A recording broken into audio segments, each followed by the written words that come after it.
I'm frustrated. I'm not a coder, but I know I can't avoid it any longer. Competent WordPress developers who are willing to donate their services are actually rare. The other day, a person from Facebook reached out to me with a mental health crisis. I showed him our website and invited him to journal, but he asked if there was anyone he can actually talk to.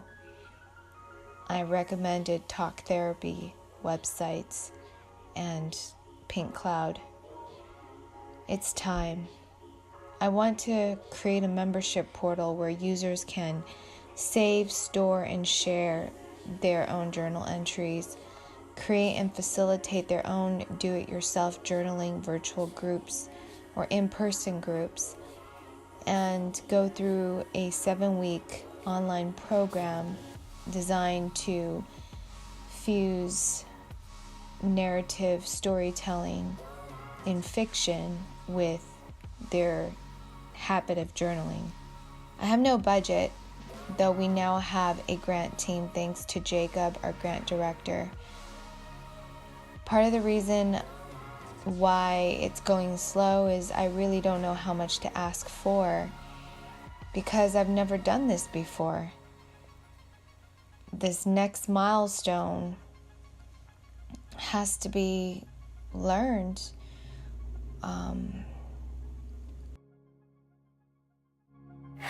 Don't let me show cruelty, though I may make mistakes. Don't let me show ugliness, though I know I can hate. And don't let me show evil, though it might be all I take. Show me love, show me love, show me love. Don't let me think weakly, though I know that I can break. Keep me away from apathy while I am still awake. And don't let me think too long of the one I'm about to face. Show me love, show me love, show me love.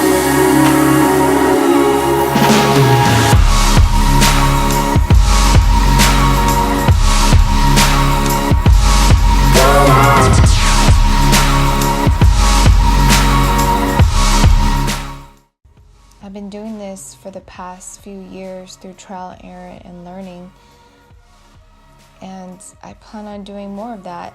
Or maybe that's insanity. Maybe I just need to write the budget and get quotes, estimates.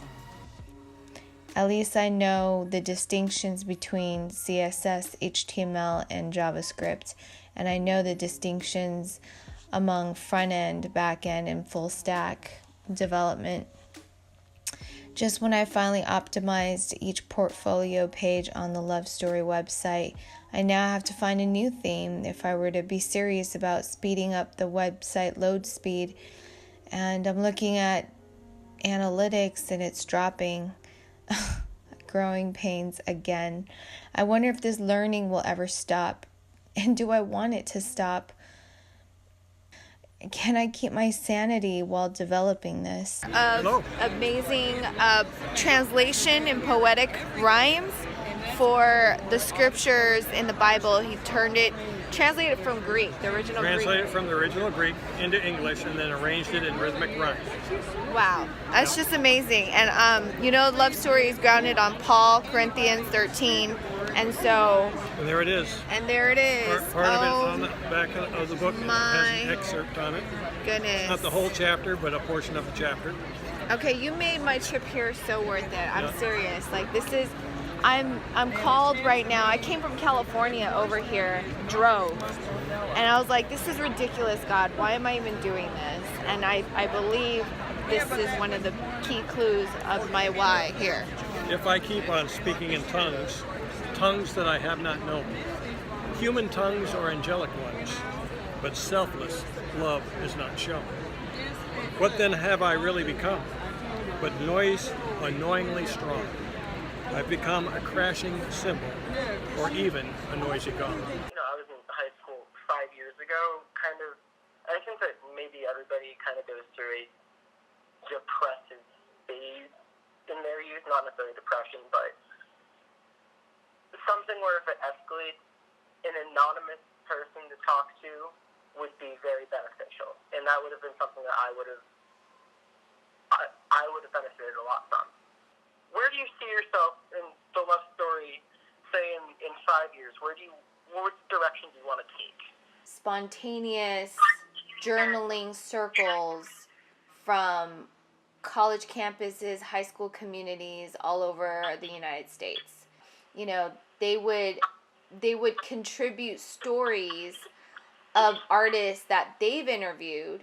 I was bullied in school, and if you had one piece of advice to tell me, you know, for a 20-year-old kid that is trying her best to, you know, to move on and grow, you know, and make something with my life and be happy, just one thing, if you had something to say. Well, I have lots to say to you, but I'll start with, you are so, just take it from an adult who can see. I see your heart and your soul and your spirit, and it's beautiful and it's magical. And unfortunately, us sensitive, weird souls, we get made fun of because we're not part of the norm. But that's amazing, because that means you have gifts that are different, not to be like everyone else. And you want to embrace that. That was given to you when you were born. You came into this place with a soul, with certain ideas and a way of being. All of our quirks, they make us who we are. So I see you. That's the first thing I want to say. You have such a presence. You really do. And you touched me when I saw you the very first night. You just touched my heart. So that's my first thing I want to say. The other thing I want to say is start using your voice. Anytime you feel scared, challenge yourself, not for anyone else in the room, for you. Challenge yourself to speak up, and do it before your mind has a chance to jump in and go like, oh, no, don't do it. Or should I say this? Should I say that? No, don't go there. When you feel it, start talking. Raise your hand, go. Like, just go.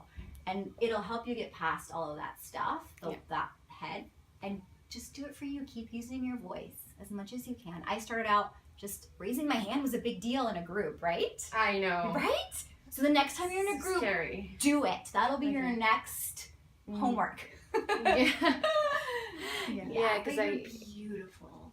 You have a lot to offer. I can see that. Thank you.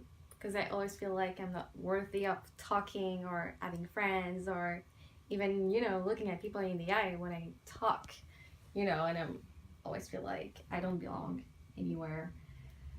So because you're different, which is fucking cool. So start looking people in the eye like you're doing with me.